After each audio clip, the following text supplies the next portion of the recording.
गुरुकुलीय परंपरा, वो परंपरा जिसने भारत को सोने की चिड़िया बनाया, वो ज्ञान की संस्कृति जिसकी वजह से भारत विश्व गुरु था, वो परंपरा जिसकी जड़ों में आज भी वो शक्ति है जो हजारों वर्षों की गुलामी के बाद भी इस देश को अडिग बनाए हुए है।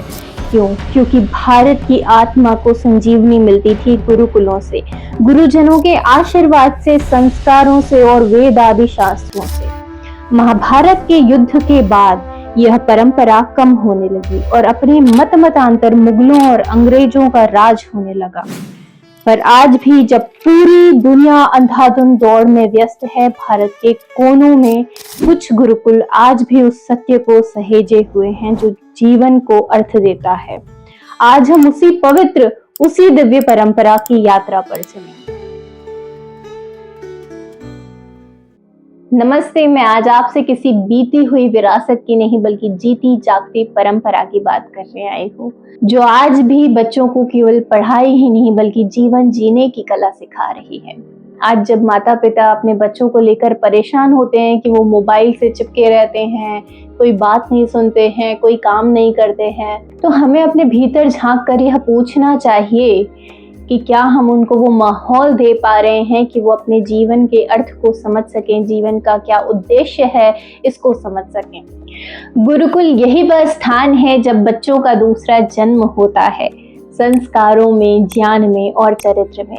गुरुकुल की आत्मा होती है उसकी दिनचर्या, और जो शुरू होती है सुबह 4 बजे उठने से। सभी बच्चे गुरुकुल में सुबह 4 बजे उठ जाते हैं और उठते ही साथ सबसे पहले ईश्वर से प्रार्थना करते हैं वेदों के प्रातःकालीन मंत्रों द्वारा, जिसमें वो पूरी दुनिया की जितनी भी शक्तियां हैं, देवी देवताओं की शक्तियां हैं, उसका आह्वान करते हैं, क्योंकि वह ये जानते हैं कि हमारे पूरे दिन भर में जितने भी हम कार्य करते हैं वो सिर्फ हम नहीं करते हैं, पूरी बहुत सारी अनगिनत शक्तियां हमारे पीछे कार्यरत होती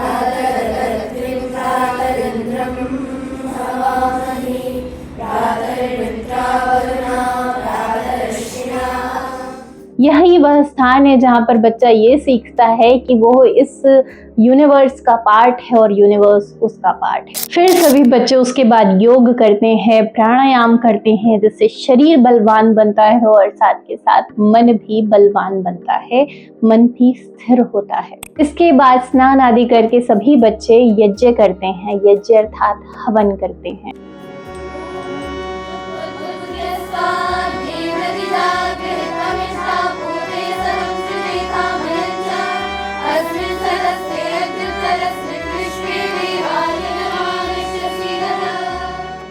अग्निर्वै देवानां मुखम, अर्थात अग्नि जो है वो देवों का मुख बोला गया है। तो जब हम यज्ञ करते हैं, जब हम औषधियों को, घृत को और अन्य अच्छी सामग्रियों को हम यज्ञ में चढ़ाते हैं, तो वो सीधे देवी देवताओं के मुख में जा रही होती हैं, अर्थात सूक्ष्म रूप होकर वो 1000 गुना होकर पूरे एनवायरमेंट में फैल जाती हैं, जैसे हम बोलते हैं 5 तत्वों में विलीन हो जाती हैं। तो अग्नि ये कार्य करती है, इसीलिए हम यज्ञ करते हैं, और वो भी वेद मंत्रों के उच्चारण के साथ पूरे लय तरीके से गुरुकुलों में यज्ञ किया जाता है, जिससे सभी लोगों का मन अच्छा होता है, इन्वायरमेंट अच्छा होता है और साथ के साथ हमारा शरीर भी अच्छा रहता है।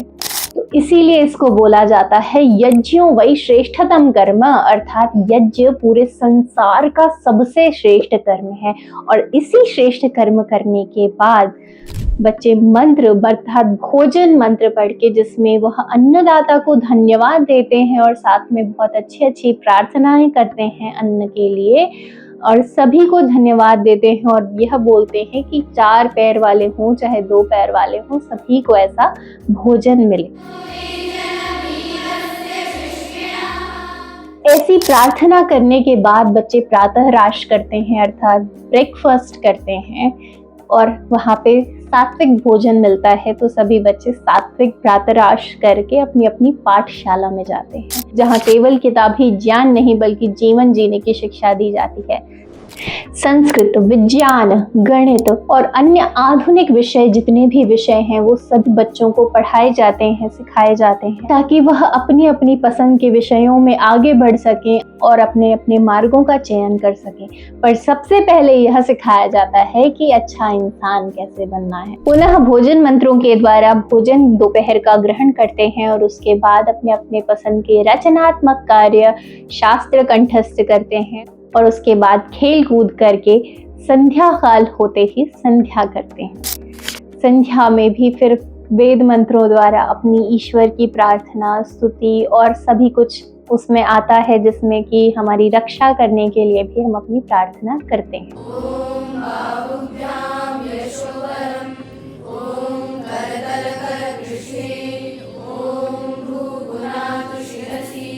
और संध्या करके फिर भोजन मंत्र द्वारा अपना रात्रि का भोजन यानी कि डिनर करते हैं और उसके बाद फिर से वो रात्रिकालीन मंत्र पढ़ते हैं।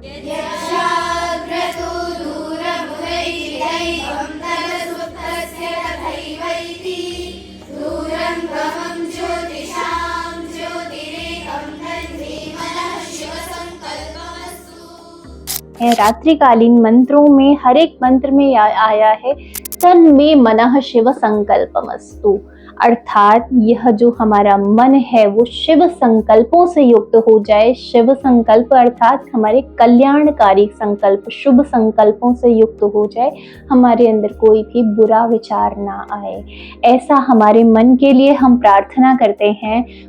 और ऐसे मन को लेकर हम शुभ विचारों को लेकर उस विचार को और दृढ़ करने के लिए सभी बच्चे निद्रा में प्रवेश कर जाते हैं। तो यह पूरी दिनचर्या है। आपने एक चीज इस दिनचर्या में नोटिस करी होगी कि वेद मंत्र कितनी बार बच्चों को पढ़ाए जाते हैं। सुबह उठते ही, फिर उसके बाद यज्ञ करते हैं, फिर यज्ञ के बाद प्रातराश करने में, फिर उसके बाद मतलब पूरा दिन मंत्रों का पठन चलता है। तो मंत्रों की भी एक अपनी साइंस है। इस वजह से ये मंत्र अर्थात हर बार जब भी हमारा मन डाउन हो, हम मंत्र पढ़ते हैं, उसको अर्थ सहित जब समझते हैं तो हमारा लेवल अप होता है, हमारी चेतना अप हो जाती है। जैसे ही हम गायत्री मंत्र पढ़ते हैं और हम बोलते हैं कि ओम बोला हमने, ओम में ही इतनी शक्ति है, ओम में ही एक उसका अर्थ ये है कि आप सर्वरक्षक हो प्रभु। सर्वरक्षक अर्थात हमारी चारों तरफ से रक्षा हो रही है तो हमारे अंदर से डर खत्म होता है। इसी तरीके से हम जब मंत्रों का इतना उच्चतम अर्थ है और उसको जब हम अपने भाव में लाकर अच्छे से उससे प्रार्थना करते हैं तो हमारी चेतना बहुत अपर लेवल पे सेट रहती है। इसी वजह से मंत्रों को दोबारा हर बार हर चीज़ से पहले हम अपनी चेतना को लेवल अप करते हैं और उसके बाद किसी कार्य को करते हैं। यहाँ पर हर बच्चे की रुचि का सम्मान होता है।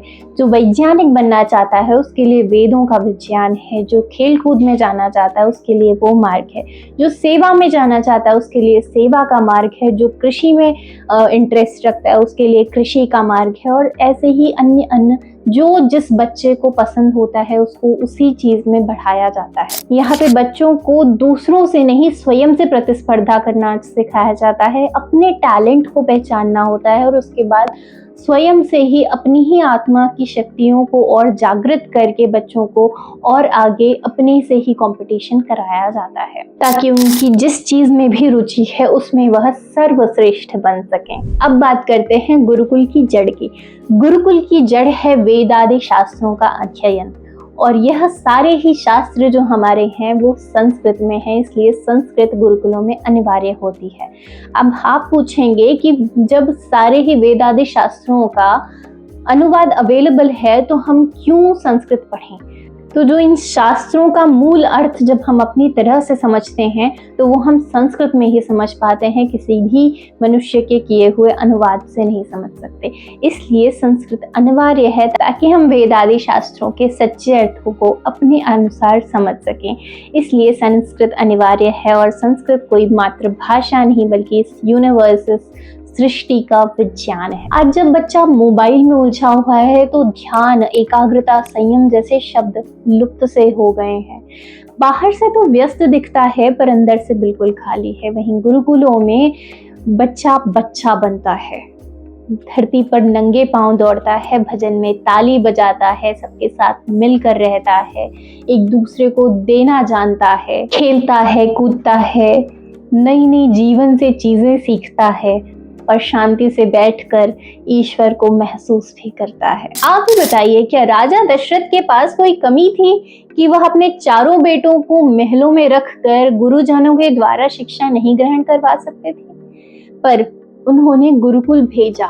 क्यों भेजा? क्योंकि माता पिता तो पहले गुरु होते हैं, परंतु जीवन को दिशा मिलती है गुरु के चरणों में, गुरुकुल के माहौल में। गुरुकुल में जब बच्चा प्रवेश करता है तब उसका गुरु यज्ञोपवीत संस्कार करते हैं। यज्ञोपवीत संस्कार के बाद ही बच्चे को द्विज बोला जाता है। द्विज का अर्थ होता है जिसका दूसरा जन्म हो। दूसरा जन्म कैसे? दूसरा जन्म ऐसे कि जब हम पैदा होते हैं तो हम पशु समान होते हैं, पर अपने चरित्र से, अपने संस्कारों से, अपने कार्यों से, अपनी सोच से ही मनुष्य बनते हैं। आज यह बहुत आवश्यकता है कि हम उस चेतना को फिर से जागृत करें, क्योंकि गुरुकुल केवल शिक्षण संस्थान ही नहीं, वह भारत की आत्मा है। यह वह जड़ है जिससे फिर से विश्व गुरु भारत का वृक्ष फल फूल सकता है। यदि आप अपने बच्चों को केवल सफल ही नहीं सार्थक जीवन देना चाहते हैं तो उन्हें गुरुकुल की ओर ले चलिए, जहाँ शिक्षा ही नहीं दीक्षा मिलती है, जहाँ किताबें ही नहीं जीवन मिलता है, जहाँ डिग्री ही नहीं दिशा मिलती है। क्योंकि बच्चा तभी सच मायने में इंसान बनता है जब वह गुरु के चरणों में झुकता है।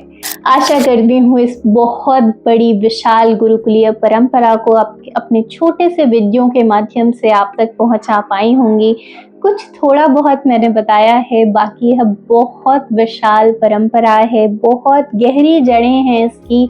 हमें इसे समझना है और अपने बच्चों को इसकी ओर प्रेरित करना है। यह भी आशा करती हूँ कि मेरा छोटा सा प्रयास सार्थक रहा होगा। आप सभी का बहुत बहुत धन्यवाद। अगर कोई त्रुटि रह गई हो तो क्षमा करें। ओम नमस्ते।